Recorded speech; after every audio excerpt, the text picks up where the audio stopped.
Okay, and I mean, it sort of connects nicely to the next question. I mean, I've been involved in quite a few website builds over 20 more or plus years, working with a variety of different agencies. And the one question, and I think this is a common question when I speak to most marketing people that I'd like to know the answer to, is why is it so painful? And what can both clients and the agencies do, in your opinion, to make that process a little bit less painful? I think it can be painful because of mismanaged expectations. Okay. So at the start, with my business when it was me, I'll be the first to admit I was fiercely naive, thinking, you know, I'm just a wee developer doing freelance work ever, and it'll be all great. We don't need contracts and spec docs and all that other sort of stuff. It'll all be done verbally, and we'll shake hands, and we'll all dance off into the sunset. And then it became pretty clear that even though I was communicating stuff or thought I was communicating, it wasn't being listened to or understood.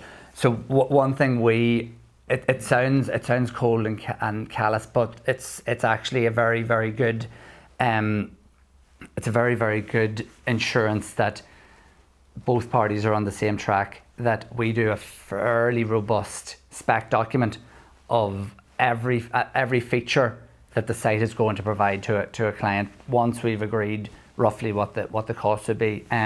One good thing we've found is the spec document sometimes highlights stuff that we thought that 100% the client understood, or that the client thought 100% that they had communicated to us, and that was definitely going to be built. And it from the start, it sort of catches a lot of problems. And we've gone about it in a way that we, as much as possible, try to avoid jargon. Our contracts are written by me, as simple as possible. We don't use massive reams of technical jargon or legal jargon. It's tried to break down as simply as possible. So I think communication from the very, very start of what they're getting, when they're getting it, what we need from them to proceed to the next stages, is now at the forefront of what we do.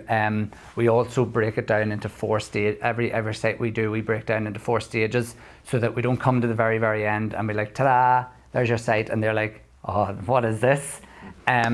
So we break it down into spec doc, design sign off, development and testing and population, and then launch. And we don't proceed on to the next stage until everyone's happy with where it's sitting at the time.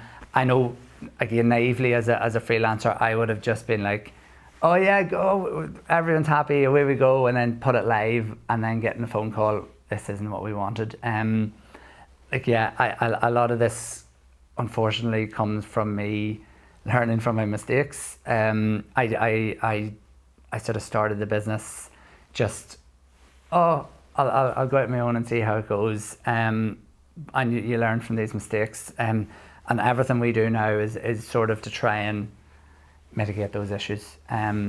So I think a delivery of expectations and managing those expectations from the offset is what helps. And how often does the content for the website become the bottleneck for the project? Do you want a percentage? Off the top of my head, I would say it's well into the 90s. And is that just the communication thing as well, where people have misunderstood their role from the client side? Because I've been guilty of this in the past. I own website projects, but I've misunderstood our role in the project, and it's not just a case of we've appointed a website agency, we're going to have a wonderful website very soon. There's responsibilities on both sides that need to be understood. There is responsibilities on both sides. I actually think most times it comes down to just people are so busy. You know, people are out there just trying to keep a business running or keep their department running, or just people are busy.